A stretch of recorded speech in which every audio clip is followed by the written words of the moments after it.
सोनम, मुस्कान, प्रगति, शिवानी, क्यों दर्दनाक हो रही लव एंड मैरिज की कहानी। द टाइम्स 24x7 में आपका स्वागत है। मैं के चौधरी आज आपको पति और पत्नी के रिश्तों में अविश्वास, धोखा और हत्या की एक और कहानी बयान करता हूं। प्यार, विश्वास और वैवाहिक बंधन, ये वो धागे हैं जो एक रिश्ते को मजबूत बनाते हैं। लेकिन जब यही धागे विश्वासघात, साजिश और हत्या के जाल में उलझ जाते हैं तो समाज का ताना बाना हिल उठता है। हाल के महीनों में भारत के अलग अलग हिस्सों से कई ऐसी दिल दहलाने वाली कहानियां सामने आई हैं जहां पत्नियों को ही अपने पतियों की हत्या के आरोप में गिरफ्तार किया गया है। प्रगति यादव, सोनम रघुवंशी और मुस्कान रस्तोगी जैसी अनेक पत्नियों पर अपने पतियों की हत्या का आरोप है। राजा रघुवंशी हनीमून मर्डर केस हो या मेरठ का नीले ड्राम वाला कांड या बिजनौर जैसे मामलों ना, इंसानी रिश्तों में छिपे विश्वासघात और भावनाओं की जटिल कहानी भी बयां करते हैं। ये घटनाएं सिर्फ क्राइम की खबरें नहीं, बल्कि मानवीय भावनाओं, सामाजिक दबावों और व्यक्तिगत महत्वाकांक्षाओं की त्रासद कहानियां हैं, जो ये सवाल उठाती हैं कि आखिर एक रिश्ता इस हद तक कैसे बिखर सकता है। देश अभी तक मुस्कान केस की कड़वी यादों से बाहर निकल भी नहीं पाया था, जहां प्यार के नाम पर धोखा और हत्या की कहानी सामने आई थी। ये सभी मामले इंसानी रिश्तों में छिपे विश्वासघात और भावनाओं की जटिल कहानी भी बयां करते हैं। और अब सोनम भी निकली बेवफा, फिर टूटा भरोसा, फिर छल हुआ प्यार। सोनम रघुवंशी हत्याकांड ने एक बार फिर लोगों के भरोसे को झकझोर कर रख दिया है। राजा रघुवंशी की पत्नी सोनम, जिसने प्यार और शादी का वादा किया था, उसी ने अपने प्रेमी राज कुशवाहा के साथ मिलकर पति की साजिशन हत्या कर डाली। मेघालय में हनीमून के नाम पर ले जाकर राजा को मौत के घाट उतार दिया गया। पुलिस जांच जारी है, लेकिन जनता के दिल में अब यह सवाल गूंज रहा है, किस पर करे भरोसा जब अर्धांगिनी ही कातिल निकले। एक बार फिर सवाल उठ रहा है, क्या अब प्यार एक साजिश बन चुका है? क्या अब रिश्तों के पीछे चालें और मौतें छुपी हैं?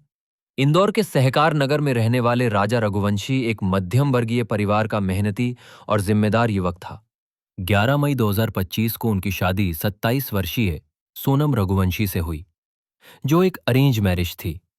दोनों परिवारों की रजामंदी से शुरू हुआ यह रिश्ता खुशहाल भविष्य की उम्मीदों से भरा था। राजा की मां उमा रघुवंशी बताती हैं, सोनम बहुत अच्छा व्यवहार करती थी, मुझसे मम्मी मम्मी कहकर गले मिलती थी। मुझे उस पर कभी शक नहीं हुआ। लेकिन यह खुशी महज 12 दिन की थी। 20 मई को राजा और सोनम हनीमून के लिए मेघालय के शिलांग रवाना हुए। शुरुआत में कश्मीर जाने का प्लान था, लेकिन सोनम की जिद पर यह बदला गया। 22 मई को वे शिलांग के माउलखियाट गांव में शिपारा होमस्टे में ठहरे। सीसीटीवी फुटेज में दोनों स्कूटी पर खुशी खुशी घूमते नजर आए। लेकिन 23 मई को नौगरियाट गांव के डबल डेकर झरने की सैर के दौरान राजा की हत्या कर दी गई। उनका शव 2 जून को 100 फीट गहरी खाई में मिला, जिसकी पहचान उनके हाथ पर बने राजा टैटू और स्मार्ट वॉच से हुई। पोस्टमार्टम में खुलासा हुआ कि सिर पर 2 गहरे घाव, जो एक धारदार दाव से किए गए, उनकी मौत का कारण बने। 9 जून को इस मामले ने नाटकीय मोड़ लिया, जब सोनम ने उत्तर प्रदेश के गाजीपुर में काशी ढाबे पर आत्मसमर्पण किया। मेघालय पुलिस ने उसे और 4 अन्य आरोपियों राज कुशवाहा, विशाल चौहान, आकाश राजपूत और आनंद कुर्मी को गिरफ्तार किया। पुलिस का दावा है कि सोनम ने अपने कथित प्रेमी राज कुशवाहा के साथ मिलकर इस हत्या की साजिश रची।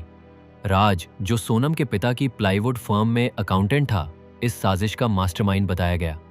सोनम ने शादी के 4 दिन बाद अपने मायके जाकर राज के साथ हत्या की योजना बनाई थी। 2 राज्यों को हैरान करने वाली घटना से रहस्य ढंग से पर्दा हटा है। शिलोंग पुलिस ने आरोपितों के घरों तक पहुंच गई और किसी को भनक तक नहीं लगने दी। आरोपितों से थाने और कार्यालय में नहीं, बल्कि डीसीपी के बंगले में पूछताछ हुई। इसी बीच सोनम गाजीपुर के ढाबे पर पहुंच गई। जैसे ही उसका राज से वीडियो कॉल पर सामना करवाया, राजा की हत्या कबूल कर ली। रविवार रात करीब 1:30 बजे राज कुशवाहा को लक्ष्मणपुरा नंदबाग और विशाल उर्फ विकी ठाकुर नंदबाग को हिरासत में लेते ही पुलिस आयुक्त संतोष कुमार सिंह को जानकारी दी और दोनों को अपराध शाखा के डीसीपी राजेश कुमार त्रिपाठी के बंगले में रखा गया। अतिरिक्त पुलिस आयुक्त कानून अमित सिंह देर रात बाइक से डीसीपी के बंगले पहुंचे और आरोपितों से पूछताछ की। राज ने सोनम से प्रेम प्रसंग की बात तो स्वीकारी, मगर राजा की हत्या में हाथ होने से साफ इनकार कर दिया। अफसरों ने सख्ती की और दोनों के अलग अलग कथन लिए गए। इसी बीच नंदगंज गाजीपुर पुलिस ने फोन कर बताया कि सोनम काशी ढाबा पर मिल गई है। वो बयान देने की स्थिति में नहीं है। राज से पूछताछ कर रहे अफसरों ने कहा कि वीडियो कॉल कर सोनम से बात करवाएं। सोनम शुरुआत में सवालों को टालती रही। वो खुद को पीड़ित और असहाय बताने की कोशिश कर रही थी, लेकिन जैसे ही कैमरा राज की तरफ कैमरा घुमाया, सोनम देखती रह गई। उसे बताया कि राज और विशाल ने सब बता दिया है। सोनम फोन पर ही टूट गई और उसने राजा की हत्या में शामिल होना स्वीकार लिया। इसके बाद शिलोंग पुलिस का एक दल गाजीपुर रवाना किया गया। गाजीपुर पुलिस से कहा कि सोनम पीड़ित नहीं बल्कि आरोपित है, उसको तत्काल हिरासत में ले लें। सीजेएम के बंगले में हुई पेशी, 7 दिन का रिमांड मिला।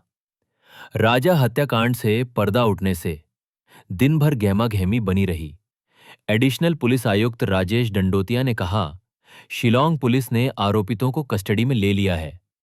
अपराध शाखा की टीम सर्चिंग जब्ती में मदद कर रही है। दोपहर को कड़ी सुरक्षा के बीच जिला अस्पताल में आरोपितों का मेडिकल करवाया गया। शाम को सीजेएम के बंगले में पेशी करवाई और 7 दिन के लिए ट्रांजिट रिमांड पर लिया।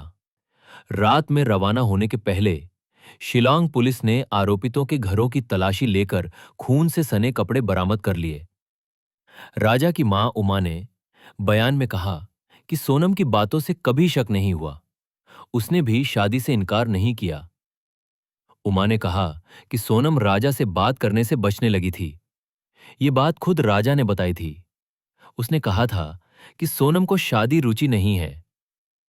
उसकी भाभी के समझाने पर वो राजा से बात करने लगी थी। पुलिस के मुताबिक कॉल डिटेल में राजा से ज्यादा राज के नंबर मिले हैं। उससे घंटों तक बात करती थी। राजा की हत्या के बाद राज घटनाक्रम पर नजर रखे था। देवी सिंह के पड़ोसी लक्ष्मण ठाकुर ने बताया, राज घर भी आता था। राजा का शव इंदौर पहुंचने पर राज उनके घर भी गया था। राज पहले सोनम के पास ही रहता था। राज अंतिम यात्रा के दौरान परिवार के बयानों पर नजरें रख रहा था। सोनम के पिता देवी सिंह को सहारा देते हुए भी देखा गया था। राजा रघुवंशी ने जब सोनम के साथ 7 फेरे लिए होंगे तो सपने में भी नहीं सोचा होगा कि जिन्हें वो दुल्हन बनाकर घर ला रहे हैं, वही उनकी मौत की सबसे बड़ी सौदागर निकलेंगी। आज की खबर में बस इतना ही। खबरों के लिए जुड़े रहे द टाइम 24/7 से। तब तक के लिए धन्यवाद।